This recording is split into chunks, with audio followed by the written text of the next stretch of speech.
జరిగింది. ఇచ్చి దేశంలోనే మొట్టమొదటి శాఖగా మన శాఖ ఉండాలి, మన రాష్ట్రంలో శాంతి భద్రతలు గొప్పగా ఉండాలని చెప్పేసి ఆనాడు కేసీఆర్ గారు అనుకున్నారు. కానీ మరి నిన్న డీజీపీ గారు పత్రికాముఖంగా ఒక పెద్ద సమావేశం పెట్టి ఒక తెలంగాణ పోలీస్ యాన్యువల్ రిపోర్ట్ 2024 వారు నిన్న రిలీజ్ చేసిండ్రు. మరి వారు చాలా విషయాలు ఇందులో చెప్పడం జరిగింది, గణాంకాలు కూడా ఇవ్వడం జరిగింది. కానీ మరి తెలంగాణ ప్రజలకు నిజాలు చెప్పాల్సిన బాధ్యత ఈరోజు భారత రాష్ట్ర సమితి మీద ఉన్నది. అందుకొరకే ఈ ప్రత్యేకమైన సమావేశాన్ని మేము ఏర్పాటు చేసినాం. నిజానికి తెలంగాణ ప్రజలు గుర్తించాలి, ఈ రాష్ట్రానికి డిసెంబర్ 9వ తారీఖు నుండి డిసెంబర్ 30వ తారీఖు వరకు హోంమంత్రి లేరు. హోంమంత్రి లేకుంటే శాంతి భద్రత పరిస్థితి ఏ విధంగా ఉంటుందో మీరు ఒక్కసారి ఆలోచించాలి. ఈ రాష్ట్రానికి హోంమంత్రి లేరు. 2 డీజీపీలు మారిండ్రు, రవిగుప్తా గారి నుంచి మరి జితేందర్ గారు వచ్చిండ్రు. అదేవిధంగా ఆనాడు 10 సంవత్సరాల్లో పనిచేసిన ఆఫీసర్లే ఇప్పుడు కూడా ఆఫీసర్లుగా ఉన్నారు. ఆఫీసర్లు ఏం చేంజ్ కాలేదు, ఎస్ఐలు చేంజ్ కాలేదు, సిఐలు చేంజ్ కాలేదు, డిఎస్పీలుగా వాళ్ళే ఉన్నారు, ఎస్పీలుగా వాళ్ళే ఉన్నారు, డీసీపీలు వాళ్ళే, కమిషనర్ ఆఫ్ పోలీసు వాళ్ళే, డీజీపీ ఒక ఆయన చేంజ్ అయ్యండి. అధికారులు పెద్దగా మార్పు లేదు. పోలీసు రిక్రూట్మెంట్ కూడా ఆనాడే 40,000 మంది కానిస్టేబుల్లను ఎస్ఐలను కేసీఆర్ గారు రిక్రూట్ చేసిండ్రు. మన డిసెంబర్ 22లో ఇచ్చిన నోటిఫికేషన్ వల్ల. తర్వాత మరి ఇప్పుడు మన రేవంత్ రెడ్డి గారు వచ్చి దాదాపుగా ఒక 12,000 మందికి ఆ రిక్రూట్మెంట్కి సంబంధించే నియామక పత్రాలు ఎల్బీ స్టేడియంలో ఇచ్చిండ్రు. కొత్తగా ఏమీ జరగలేదు. కానీ తెలంగాణ ప్రజలు గుర్తించాల్సింది ఏందయ్యా అంటే, మరి ఆఫీసర్లు వాళ్ళే అయినప్పుడు, వసతులు అప్పుడు కల్పించినవి అయినప్పుడు, అప్పుడు ఎందుకు లా అండ్ ఆర్డర్ బాగున్నది, ఇప్పుడు ఒక్క సంవత్సరంలోనే లా అండ్ ఆర్డర్ ఎంత ఘోరంగా దిగజారిపోయింది అనేది తెలంగాణ ప్రజలు గుర్తించాలి. ఇక నిన్న డీజీపీ గారు చాలా వివరాలు చెప్పిన, అన్ని వివరాలకు సమయం లేదు కాబట్టి ఇంపార్టెంట్ విషయాలను మాత్రమే నేను ప్రస్తావిస్తాను. కానీ వారు తెలివిగా అంతా మంచిగా కనిపించాలని చెప్పేసి కొన్ని గణాంకాలు మాత్రమే ప్రజల ముందర పెట్టే ప్రయత్నం చేసిండ్రు డీజీపీ గారు. వారు నిస్సహాయాలు. మరి ఆర్డర్లన్నీ కూడా ఇవాళ రేపు గాంధీ భవన్ నుంచో లేకపోతే ముఖ్యమంత్రి గారి క్యాంపు కార్యాలయం నుంచే వస్తున్నాయి. కాబట్టి ఇక్కడ తెలంగాణలో డీజీపీలకు లేకపోతే పోలీస్ అధికారులకు ఏం పవర్ ఉంది అనేది తెలంగాణ ప్రజలు చూస్తూనే ఉన్నారు. నిన్నటికి నిన్న జగిత్యాలలో పోలీసు కానిస్టేబుల్ నేరం జరుగుతుంది అని చెప్పి ఒక పెట్రోల్ పంప్ దగ్గరికి ఇన్ఫర్మేషన్ వచ్చిన వెంటనే పోతే ఆ పోలీసు కానిస్టేబుల్ల మీదనే దాడులు చేసిన పరిస్థితి కాంగ్రెస్ నాయకులు. ఇక దాన్ని బట్టి లా అండ్ ఆర్డర్ పరిస్థితి ఏముందో మీరు చూసుకోవాలి. ఇక సోషల్ మీడియాలో ఈ విషయం గుప్పు అనగానే, సోషల్ మీడియాలో పోలీసుల మీద విపరీతంగా సానుభూతి రాగానే అప్పుడు మరి అక్కడున్న జిల్లా ఎస్పీ గారు కేసు రిజిస్టర్ చేసిండ్రు. ఇది ఈరోజు పోలీసుల పరిస్థితి. ఒకప్పుడు గొప్ప వెలుగొందిన తెలంగాణ పోలీసులు ఈరోజు కాంగ్రెస్ పార్టీ కార్యకర్తల చేతుల్లో దాడులకు గురవుతూ ఉన్నారు. ఇక్కడికి దిగజారింది పోలీసు వ్యవస్థ రేవంత్ రెడ్డి గారి పాలనలో. ఇక మరి డీజీపీ గారు రకరకాల నేరాల గురించి చెప్పిండ్రు. మరి ఆ నేరాల్లో ప్రధానంగా మరి మర్డర్ డబ్బు కోసం చేసిన మర్డర్లలో 40% నేరాలు పెరిగినాయి.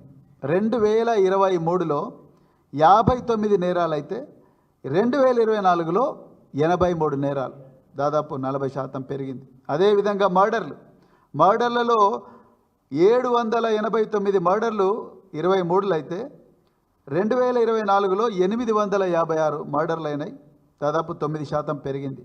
ఇక అన్నిటికన్నా ముఖ్యంగా ఇది చాలా భయం వేస్తున్నది మాకు చెప్పాలంటే, కానీ చెప్పాలి తెలంగాణ ప్రజలకు. మహిళల మీద అత్యాచారాలు 2023లో 2200 అత్యాచారాల సంఘటనలు వెలుగులోకి వస్తే 2024లో దాదాపు 3000 అత్యాచార సంఘటనలు జరిగినాయి. అంటే 29% పెరిగినాయి మహిళల మీద అత్యాచారాలు. ఈ ఒక్క సంవత్సరంలోనే. ఈ అత్యాచారాల సంఘటనలో ఇంకొక నిజంగా భయం కల్పించే విషయం ఏందయ్యా అంటే, ఈ అత్యాచార సంఘటనలో దాదాపుగా 82% ఏవైతే ఉన్నాయో 82% బాధితులు ఎవరైతే ఉన్నారో అత్యాచార సంఘటనలో వాళ్ళు 18 సంవత్సరాల లోపున్న మరి అమ్మాయిలే. తెలంగాణ ప్రజలు గమనించాలి.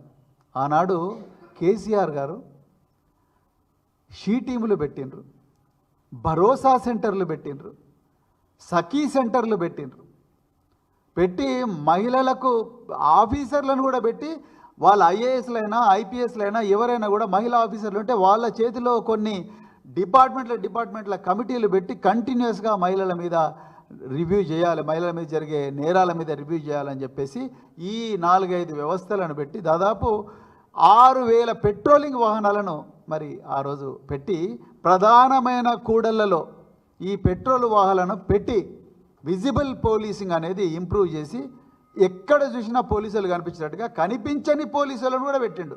కనిపించే పోలీసులు, కనిపించని పోలీసులు షీ టీంల రూపంలో ఎక్కడ జనసమర్థమైన ప్రదేశాలు ఉంటే అక్కడ పెట్టేవాళ్ళు.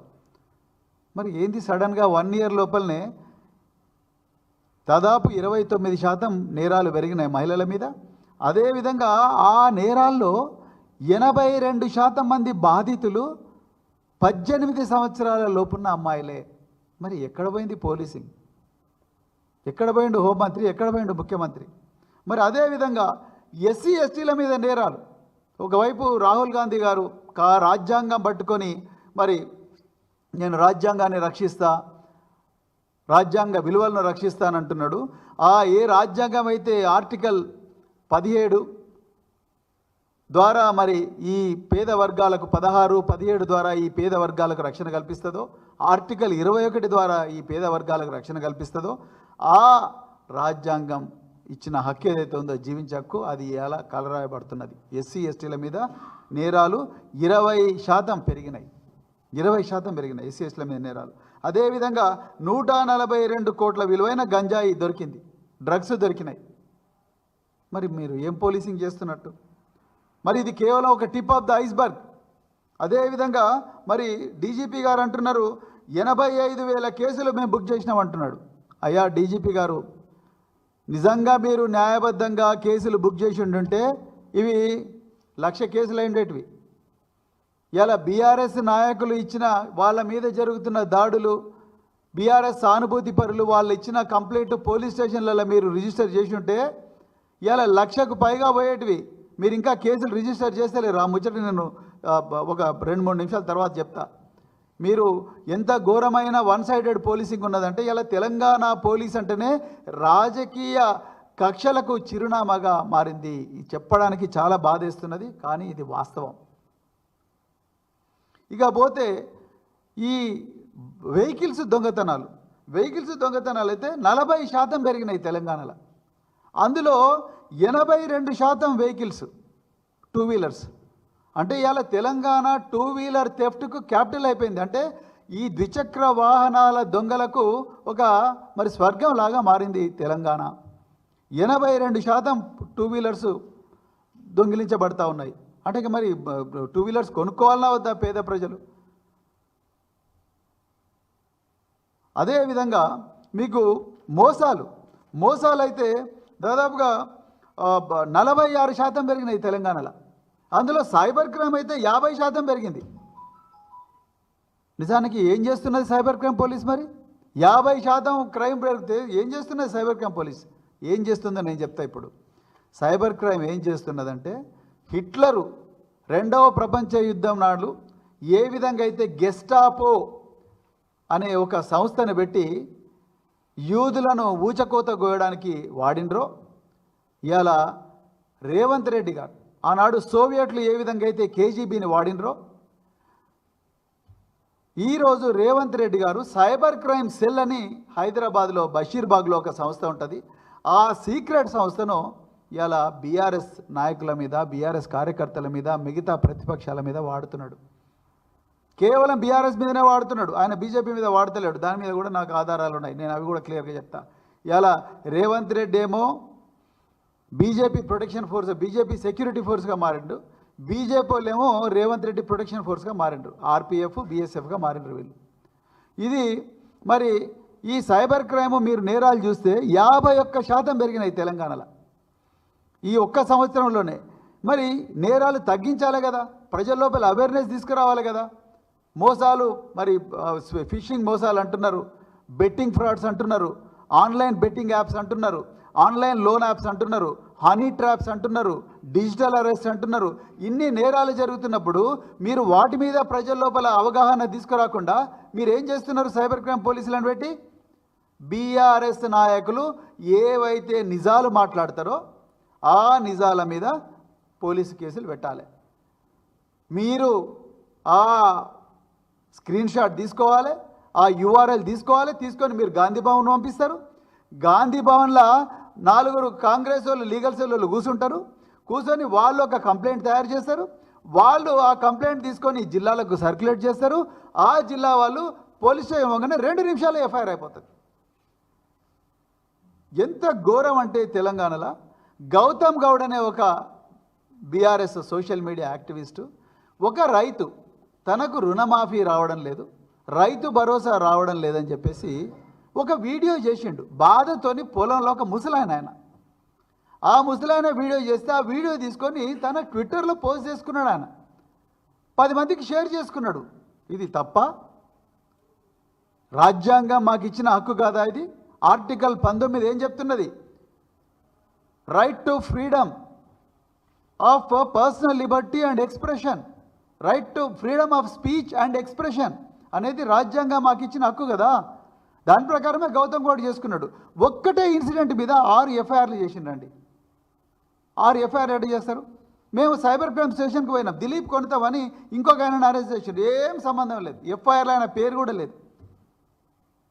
ఏం సంబంధం లేని అరెస్ట్ చేస్తే నేను బీఆర్ఎస్ నాయకులు అందరం పోతే మీరందరూ కూడా బీఆర్ఎస్ యాక్టివిస్టులు, అందుకొరకు ఇవన్నీ బీఆర్ఎస్ సోషల్ మీడియానే మేము ఎట్లయినా చేస్తాం అని చెప్తున్నారు ఓపెన్గా పోలీసు వాళ్ళు.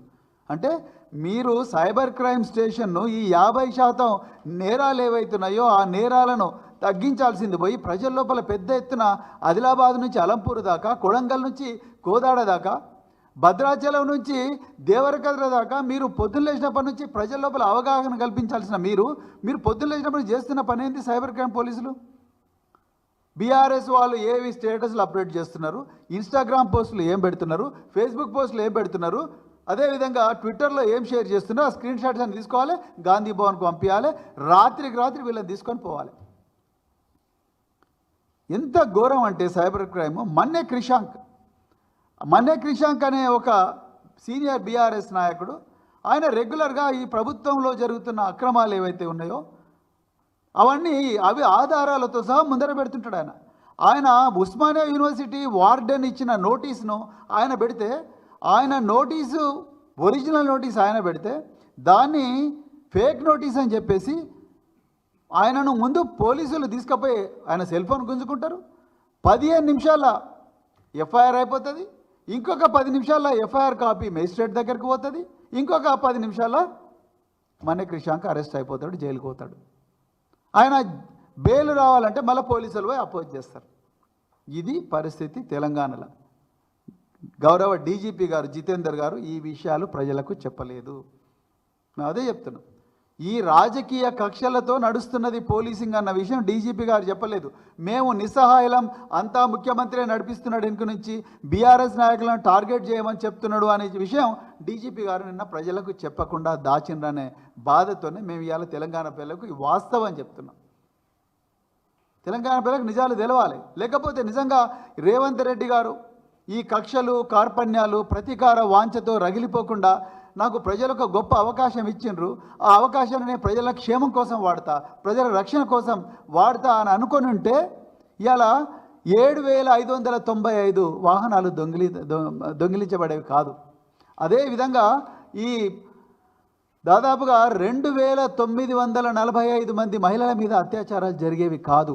రేవంత్ రెడ్డి బీఆర్ఎస్ నాయకుల మీద ఈ విధంగా దాడులు చేయకపోయింటే, అక్రమమైన దాడులు అవసరం లేదు. ప్రజాస్వామ్యంలో అందరికీ హక్కు ఉంటుంది. రాజ్యాంగం ఆర్టికల్ 19, ఆర్టికల్ 21 ప్రకారం అందరికీ సమానమైన హక్కులు ఇచ్చింది. ఎందుకు ఇంత కక్షతో వ్యవహరిస్తున్నారు ముఖ్యమంత్రి?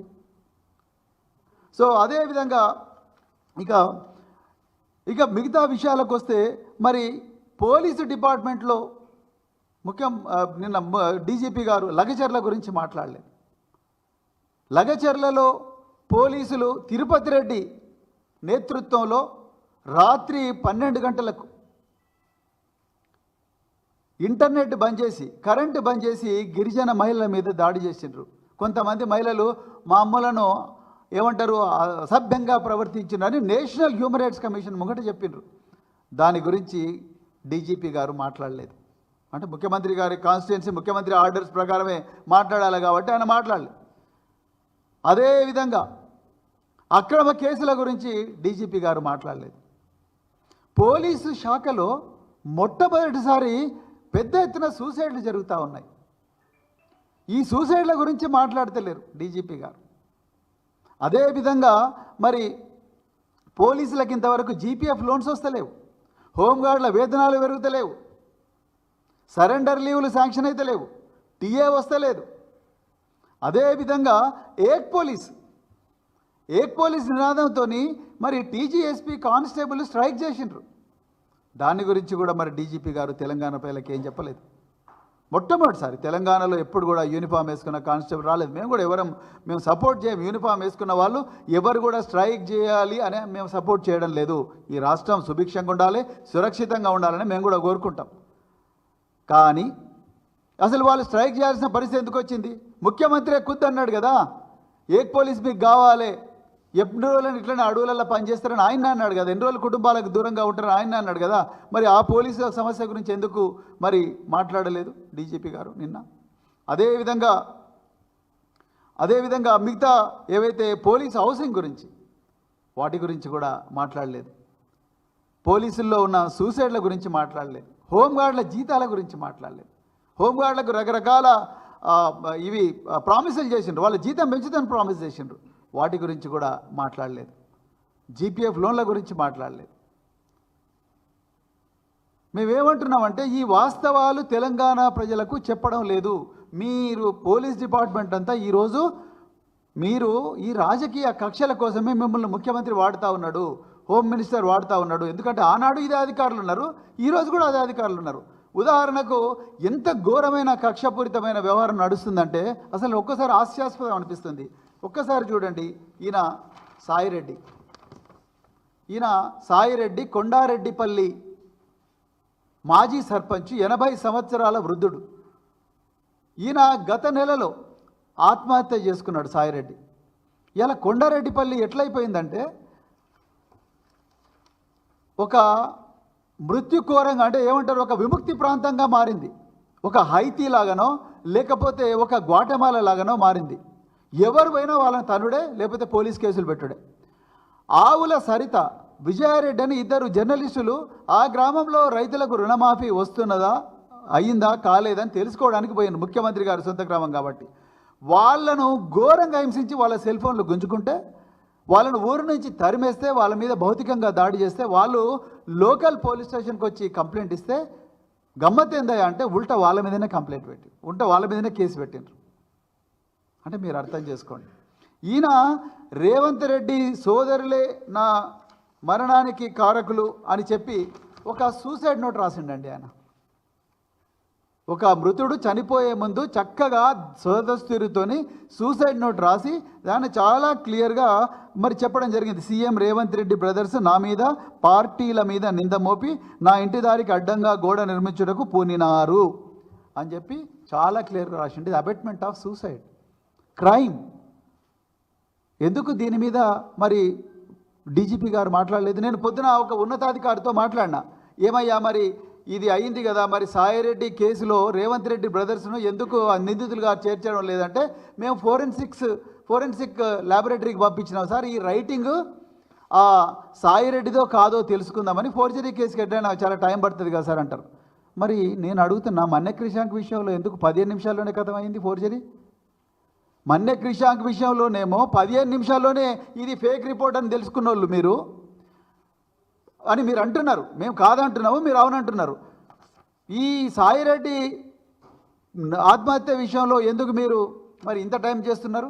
ఎందుకు నిలబడుతుంది ఆ సాయిరెడ్డి రైటింగ్ సాయిరెడ్డిదా కాదనేది? ముఖ్యమంత్రి సోదరుడే దీంట్లో నిందితుడు కదా.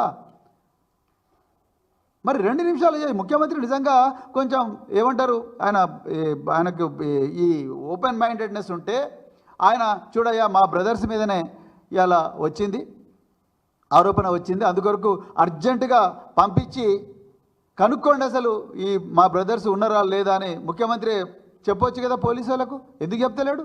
ఎందుకంటే ఆయన వాళ్ళ బ్రదర్సు అందరినీ ఆయన కాపాడుకోవడం కోసం ఇవాళ హోంశాఖను తన దగ్గర పెట్టుకున్నాడు ముఖ్యమంత్రి.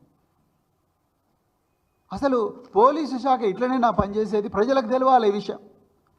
పాడి కౌశిక్ రెడ్డి నా మీద అరికపూడి గాంధీ గూండాలు చంపుతారు మొర్రో అని చెప్పి సైబరాబాద్ పోలీసు కమిషనర్ గారికి ఫోన్ చేసిన, డీజీపీ గారికి ఫోన్ చేసిన, ఉన్నతాధికారులకు ఫోన్ చేసిన ఆయనకు రక్షణ కల్పించకుండా అరికపూడి గాంధీని షేర్లింగపల్లి ఆయన నివాసం నుండి పోలీసు బందోబస్తు మీద తీసుకొచ్చి 100 మంది పోలీసుల పహారాలో పాడి కౌశిక్ రెడ్డి మీద దాడి చేస్తారు. పాడి కౌశిక్ రెడ్డి మీద దాడి చేస్తారు. పాడి కౌశిక్ రెడ్డి నా ప్రాణాలకు ప్రమాదం ఉన్నది, నన్ను ఎప్పుడోసారి రేవంత్ రెడ్డి ఖతం చేస్తాడన్న భయంతో నాకు రక్షణ కల్పించండి, నా ఫోను ట్యాపింగ్ చేస్తున్నారు అని చెప్పేసి ఆయన బంజారాహిల్స్ ఏసీపీ దగ్గర అపాయింట్మెంట్ తీసుకొని మధ్యాహ్నం 3 గంటలకు వస్తా సార్ అంటే, బంజారాహిల్స్ పోలీస్ స్టేషన్కి పోతేనేమో ఏసీపీ ఉంటాడు, ఇన్స్పెక్టర్ వెళ్ళిపోతాడు, ఒక గౌరవ ఎమ్మెల్యే మరొక ప్రోటోకాల్లో చీఫ్ సెక్రటరీ కన్నా పైన ఉండే వ్యక్తి, రాజ్యాంగబద్ధంగా ప్రజల చేత ప్రత్యక్షంగా ఎన్నుకోబడ్డ వ్యక్తి పోలీస్ స్టేషన్కి పోతే ఆయన మీద ఉల్టా కేసు పెట్టిండ్రు, నువ్వు మా విధులకు ఆటంకం కలిగించినావు అని చెప్పి. ఇక ఎట్లా ఎవరికి చెప్పాలి?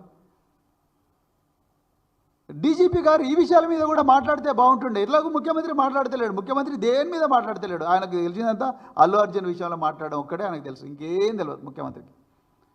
మైనంపల్లి హనుమంతరావు కేటీఆర్ మీద నేను పెట్రోల్ పోస్తా, హరీష్ రావు మీద పెట్రోల్ పోస్తా, నా మీద కూడా పోసుకుంటా, అందరం కలిసి పెట్రోల్ పోసుకొని అంటు పెట్టుకుందాం, జైలుకు పోదాం, నా దగ్గర పక్కా ప్లాన్ ఉంది అని చెప్పి గజ్వేలు కాంగ్రెస్ బహిరంగ సభలో చెప్పిండు. మరి దీన్ని సోమోటోగా తీసుకోవాలిగా. సోమోటోగా తీసుకొని వెంటనే మరి సెక్షన్ బుక్ చేయాలిగా, అబెట్మెంట్ ఆఫ్ సూసైడ్ కింద 306. మరి ఎందుకు బుక్ చేయలేదు? మేము సిద్దిపేట పోలీస్ కమిషనర్ అడిగితే సార్ లీగల్ ఒపీనియన్ తీసుకుంటూ ఉంటారు. అరే ఓపెన్గా ఆయన పెట్రోల్ పోస్తూ అంటున్నాడు, చంపుతా అని డైరెక్ట్గా చెప్తున్నాడు. మరి ఎక్కడుంది పోలీసులకు విశ్వసనీయత? షాద్నగర్ ఎమ్మెల్యే అంటాడు ఒక సామాజిక వర్గానికి చెందిన వ్యక్తులను మేము ఖతం చేస్తామని చెప్పి ప్రెస్ మీట్ పెట్టి మరీ చెప్పిండు. మీరు ముందు సోమోటో కేసు రిజిస్టర్ చేయాలి కదా 197 బిఎన్ఎస్ కింద. మా మీద 197 బిఎన్ఎస్ పెడుతున్నారు. రేవంత్ రెడ్డి గారిని ఎగవేతల రెడ్డి అంటే 197 బిఎస్, రుణమాఫీ మీరు మోసం చేసిందంటే 197 బిఎన్ఎస్, మీరు మహిళలకు 2500 రూపాయలు ఇవ్వలేదు అంటే 197 బిఎన్ఎస్, రేవంత్ రెడ్డి 420 హామీలు ఇచ్చి ఎగబెట్టిండంటే 197 బిఎన్ఎస్, రేవంత్ రెడ్డి దుర్భాషలు ఆడుతున్నాడు, పిల్లల ముందర ఘోరమైన భాష మాట్లాడుతున్నాడు స్కూల్ పిల్లల ముందర అంటే 197 బిఎన్ఎస్, లేకపోతే 67 ఐటీ యాక్ట్. ఈ దేశంలో ఏ రాష్ట్రం దుర్వినియోగం చేయనంత చట్టాన్ని వీళ్ళు తెలంగాణలో కాంగ్రెస్ వాళ్ళు చేస్తూ ఉన్నారు. ప్రతిదీ కూడా గాంధీ భవన్లో మ్యానుఫ్యాక్చర్ అయితే ఉన్నది, ఎఫ్ఐఆర్ అదే డైరెక్ట్గా పోలీస్ స్టేషన్లో కంప్లైంట్ రూపంలో అవుతుంది, అక్కడ నుంచి ఎఫ్ఐఆర్లు వస్తున్నాయి. పోలీసుల సూసైడ్ల గురించి ఎవరు మాట్లాడతలేరు. ఒకటే పోలీస్ స్టేషన్లో 3 సూసైడ్ చేసుకుంటారు. ఎస్ఐ సూసైడ్ చేసుకుంటాడు, కానిస్టేబుల్ సూసైడ్ చేసుకుంటుంది, ఒక డేటా ఎంట్రీ ఆపరేటర్ చేసుకుంటాడు. శ్రీరాముల శ్రీనివాస్ అని దళిత సామాజిక వర్గానికి చెందిన ఒక ఎస్ఐ నా బాధ మా సిఐ ఇంటలేడు, మా ఎస్పీ ఇంటలేడు అని చెప్పేసి ఇల్లందు పాల్వంచకొచ్చి మరి పెస్టిసైడ్ తాగి పురుగుల మందు తాగి అదే వెహికల్లో వచ్చి మన మైబాద్లో పడిపోతే ఆయనను యశోద సికింద్రాబాద్ తీసుకొస్తే నేను పోయి కలిసిన అతను. ఏదో చెప్పాలనుకుంటున్నాడు అతను, చెప్పలేకపోతున్నాడు. విషయం మొత్తం తినేస్తుంది బాడీని లోపల నుంచి. 2 రోజుల తర్వాత చనిపోయాడు. వాళ్ళ భార్య చెప్పింది, సార్ నాకు చాలాసార్లు చెప్పిండు, ఆయన మరణ వాంగ్మూలం ఇచ్చిండు, చాలాసార్లు చెప్పిండు సార్, మా సిఐ నా బాధ వినలేదు, మా ఎస్పీ గారి దగ్గర పోతే అన్నీ సర్దుకుంటాయని చెప్పిండు, అంతే తప్ప నాకు ఎవరు కూడా ఉపశమనం కలిగించలేదు, అందుకొరకు నేను చచ్చిపోతున్నా సార్ అని చావక ముందు ఆయన మరణ వాంగ్మూలం చెప్పిండు. నేను ఎవరికి మాట్లాడలేకపోయిండు, వాళ్ళ భార్య నాకు అదే చెప్పింది. మరి ఒక డిపార్ట్మెంట్ అది పోలీసు వాళ్ళు సూసైడ్ చేసుకోవడం ఏంటి? Uniformed police officers, they always move with the weapons, lethal weapons, and police is the only agency which has licence, which has the weapons. Nobody else can carry the weapons. మరాంటి మారణ ఆయుధాలతో తిరుగుతున్న పోలీసులే ఆత్మహత్యలు చేసుకుంటే ఇంకా పరిస్థితి ఎట్లుంటుంది? దాని గురించి ఎవరు మాట్లాడింది? మా హోంమంత్రి, ముఖ్యమంత్రి ఒకరే, ఆయన మాట్లాడాడు. బీఆర్ఎస్ నాయకులు ఎన్ని కంప్లైంట్లు ఇచ్చినా కూడా ఒక్కటి కూడా పోలీస్ స్టేషన్లో కనీసం అక్నాలెడ్జ్మెంట్ కూడా ఇస్తలేరు.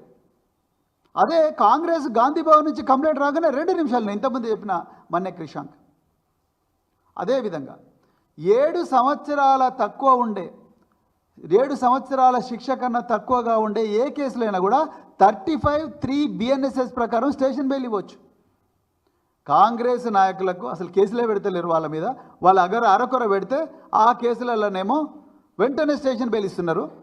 అదే బీఆర్ఎస్ నాయకులు అయితేనేమో తీసుకుపోయి డైరెక్ట్ మేజిస్ట్రేట్ ముందర రాత్రి 1 గంటకు నిలబెడుతున్నారు. స్టేషన్ బెయిల్ ఇవ్వచ్చుగా, మరి చట్టం చెప్తున్నదిగా. Anvesh Kumar versus state of బీహార్లో చాలా క్లియర్గా సుప్రీంకోర్టు చెప్పింది, ఈ 7 సంవత్సరాల తక్కువ అన్న శిక్ష ఉంటే వెంటనే వాళ్లకు స్టేషన్ బెయిల్ ఇవ్వాలని చెప్పింది. తీసుకుపోయి మేజిస్ట్రేట్ ముందు నిలబెడుతున్నారు. మేజిస్ట్రేట్లు ఘోరంగా కామెంట్ చేస్తూ ఉన్నారు, మా దగ్గరికి ఎందుకు తీసుకొచ్చిండ్రు, మీరు బెయిల్ ఇవ్వచ్చు కదా అని చెప్పి చేస్తూ ఉన్నారు. ఎస్సీ కమిషన్ చైర్మన్గా పనిచేసిన డాక్టర్ ఎర్రోల శ్రీనివాస్, ఒక స్కాలర్, ఒక ఉద్యమకారుడు, ఆయన బెయిల్ విషయంలో ఇదే పాడి కౌశిక్ రెడ్డి గారు ఎంబడి పోయిండు. ఆయన నాకు భయం అవుతుంది, నువ్వు నా ఎంబడి రా అంటే పోయిండు. ఆయన పాడి కౌశిక్ రెడ్డి ఎంబడి పోతే ఆయనను కూడా తీసుకొచ్చి మెజిస్ట్రేట్ ముందర నిలబెట్టి ఏమంటారు ఈ పోలీసు వాళ్ళు, ఈయన హ్యాబిచువల్ అఫెండర్, అంటే ఈయన ఎప్పుడు నేరాలు చేస్తూనే ఉంటాడు. ఎస్సీ కమిషన్ చైర్మన్గా పనిచేసిన డాక్టర్ ఎర్రోల శ్రీనివాస్ ఒక హ్యాబిచువల్ అఫెండర్గా ఎట్లా మీరు డిస్క్రైబ్ చేస్తారు? అసలు ఎట్లా నోరు వస్తున్నది మీకు? ఎంతోమంది ఎస్సీ ఎస్టీలకు, పేదవాళ్లకు న్యాయం చేసిన వ్యక్తి మీరు డైరెక్ట్గా పోయి హ్యాబిచువల్ అఫెండర్ అని ఎట్లా అంటారు? ఏక్ పోలీస్ ఇష్యూలో మరి పోలీసుల మధ్యలోనే అంతర్గత కొట్లాటలు. అసలు అవసరమా ఇది? ఎంత గొప్పగా ఉండే డిపార్ట్మెంట్. ఇంకా ముఖ్యమంత్రి గారి అంతర్గత భద్రత, ముఖ్యమంత్రి గారి భద్రత విషయంలో తెలంగాణ స్పెషల్ పోలీసులను తీసి ఏఆర్ పోలీసులను పెట్టిండ్రు. ఆ విషయం గురించి నిన్న పోలీస్ అధికారులు మాట్లాడలేదు. అంటే ఒకటే కుటుంబంలో ఉండే 3 విభాగాల్లో ఒక విభాగాన్ని ముఖ్యమంత్రి నమ్మలేని పరిస్థితి. ఇది తెలంగాణ పోలీసుల, తెలంగాణ శాంతి భద్రత వ్యవస్థ నడుస్తుంది. మేము ఇప్పటికి కూడా చెప్తున్నాం, మేము పోలీస్ వ్యవస్థకు, ఏ వ్యవస్థకు కూడా, ఏ ప్రభుత్వ వ్యవస్థకు కానీ మేము వ్యతిరేకం కాదు. ఏ చట్ట వ్యతిరేకమైన పనిని కూడా భారత రాష్ట్ర సమితి సపోర్టు చెయ్యదు. మా అధినాయకులు కేసీఆర్ గారు ఎప్పుడు కూడా చట్టబద్ధంగానే నడుచుకోవాలి. నిజానికి చెప్పాలంటే తెలంగాణ ఉద్యమం కూడా హింసకు తావు లేకుండా జరగాలని చెప్పిన ఒక గొప్ప నాయకుడు మరి కేసీఆర్ గారు. అలాంటి నాయకుడి కింద పనిచేస్తున్నాం. మేము ఎప్పుడు కూడా చట్ట వ్యతిరేకమైన పనులు చేయము. చట్టాన్ని కాపాడే ఏ సంస్థను కూడా మేము కాపాడుకుంటాం. కానీ ఈరోజు తెలంగాణ పోలీసులు ఏకపక్షంగా వ్యవహరిస్తున్నారు. కేటీఆర్ గారి మీద 7 కేసులు పెట్టిండ్రు, మీరు హరీష్ రావు గారి మీద 6 కేసులు పెట్టిండ్రు, మా అందరి మీద కూడా కేసులు పెట్టిండ్రు. గురుకుల బాటలో విద్యార్థుల జీవితాలు నాశనం అవుతున్నాయి, 54 మంది చచ్చిపోయినరు అని చెప్పి మేము ఆ స్థితిగతులను పరిశీలించకపోతే మా మీద కూడా కేసులు పెట్టిండ్రు, ట్రెస్పాస్ కేసులు పెట్టిండ్రు. మెదక్ జిల్లాలో, సిద్దిపేట జిల్లాలో ఆ స్థానిక ఎమ్మెల్యే హరీష్ రావు గారి క్యాంపు కార్యాలయాన్ని మేము ఈరోజు క్యాంపు కార్యాలయం ముద్రడిస్తాం, దాన్ని ధ్వంసం చేస్తామని చెప్పి లైవ్ కెమెరాలు పెట్టి పైకెక్కి ఆ క్యాంపు కార్యాలయం బోర్డు చించేసిండ్రు. ఆయన కూడా వాళ్ళని పట్టుకోలేదు. అంటే మేము ఎందుకు చెప్తున్నామంటే ఈ సంఘటనలన్నీ కూడా పోలీసుల మీద విశ్వాసం కోల్పోయే విధంగా మరి చేస్తూ ఉన్నాయి. ఒకసారి ఆలోచించాలి పోలీసు అధికారులందరూ కూడా.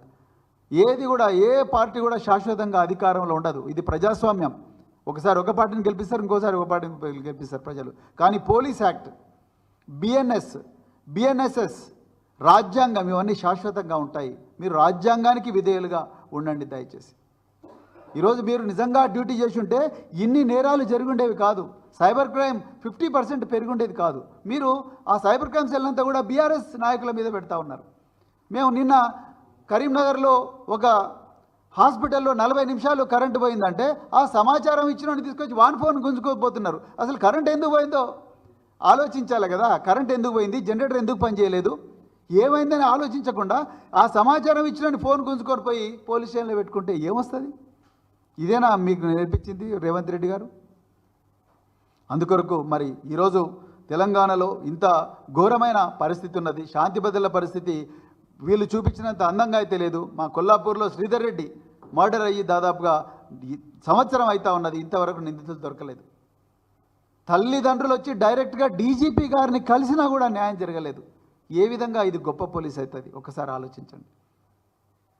మీకు అవార్డులు వచ్చినాయని చెప్పుకున్నారు, మంచిదే, సంతోషం. కానీ ఈ అవార్డులు మమ్మల్ని మా మీద దాడి చేసినందుకే వచ్చినాయి మీకు ఈ అవార్డులు. కేటీఆర్ గారి మీద కేసు పెట్టిండ్రు. అసలు కరప్షన్ లేదురా బాబు అంటే ఏసీబీ కేసు పెట్టిండ్రు. మీ పాలనంతా కూడా 12 లీకులు, 24 అక్రమ కేసులు, 48 అక్రమ అరెస్టులు. అసలు లగచర్లలో రైతులు ఏం పాపం చేసిండ్రండి? వాళ్ళని తీసుకుపోయి దాదాపు 40 మందిని 40 రోజులు పెట్టిండ్రు. ఎక్స్ఎమ్మెల్యే నరేందర్ రెడ్డిని పెట్టిండ్రు. ఆ హీరియా నాయక్ అనే రైతు అయితే నాకు గుండెపోటు వస్తుందయ్యా అని చెప్పి కాళ్ళ ఇళ్ళ పడ్డా కూడా ఆయనకు బేడీలు వేసి తీసుకొచ్చిండ్రు. బేడీలు తీసుకొచ్చి హాస్పిటల్లో పడేసి హాస్పిటల్లో కూడా మళ్ళీ ఆ మంచానికి బేడీలు పెట్టిండ్రు. అవసరమా పోలీసు వాళ్ళకి ఇంత దౌర్జన్యం? రైతులకు బేడీలు వేసిన వాళ్ళకు పరిస్థితి ఏమవుతుందో నీకు తెలియదా రేవంత్ రెడ్డి? అన్నదాతలకు మరి ఎంత ఘోరంగా బేడీలు వేస్తారా? ఈ విషయాలు తెలంగాణ ప్రజలందరూ కూడా గమనించాలి. ఇలా మన కళ్ళ ముందరనే మనకు తెలియకుండా చాలా దారుణాలు జరుగుతున్నాయి. నిజాలు తెలవనీయకుండా ముఖ్యమంత్రి సైబర్ క్రైమ్ పోలీసులను వాడి తెలంగాణ ప్రజలకు నిజాలు తెలవకుండా ఒక అడ్డుగోడగా నిలుస్తూ ఉన్నారు. మీరందరూ కూడా గుర్తించాలి. అందుకొరకే ఈరోజు మేము ఈ గత సంవత్సరం చాలా ఘోరమైన సంవత్సరం, జీవించే హక్కు పోయిన సంవత్సరం, స్వేచ్ఛగా తిరిగే హక్కు పోయిన సంవత్సరం. నేను ఎందుకు చెప్తున్నా స్వేచ్ఛగా తిరిగే హక్కు అంటే రాజ్యాంగంలో ఆర్టికల్ 19 నాకు స్వేచ్ఛగా తిరిగే హక్కు ఇచ్చింది. కానీ నేను పోలీసు అమరవీరుల దినానికి పోతుంటేనే నా ఇంటి ముంగట వచ్చి పోలీసు వాళ్ళు కూర్చొని నన్ను హౌస్ అరెస్ట్ చేసిండ్రు. మా బీఆర్ఎస్ పార్టీ మీటింగ్ ఉంది షంబీపూర్ రాజు ఇంట్లో అంటే మా ఇంటి ముంగట వచ్చి పోలీసు వాళ్ళు కూర్చున్నారు. మేము పోయి మా బీఆర్ఎస్ తెలంగాణ భవన్లో మీటింగ్ పెట్టుకుంటామంటే హరీష్ రావు గారింటి ముందు, కేటీఆర్ గారింటి ముందు, మా ఇంట్లో ముందర పోలీసు వాళ్ళని పెట్టినారు. మాకు హక్కు ఇక్కడ ఉన్నది అంటే రాజ్యాంగం ఆర్టికల్ 19 ప్రకారం మాకు జీవించే హక్కు లేదా? లగచర్ల రైతులకు ఆర్టికల్ 21 ప్రకారం వాళ్ళ భూములలో వాళ్ళు వ్యవసాయం చేసుకునే హక్కు లేదా? నిన్న మంచిర్యాలలో ప్రేమ్ సాగర్ రావు అక్కడ లోకల్ ఎమ్మెల్యే 300 ఎకరాలు బరాబర్ గుంజుకుంటాం బిడ్డ అని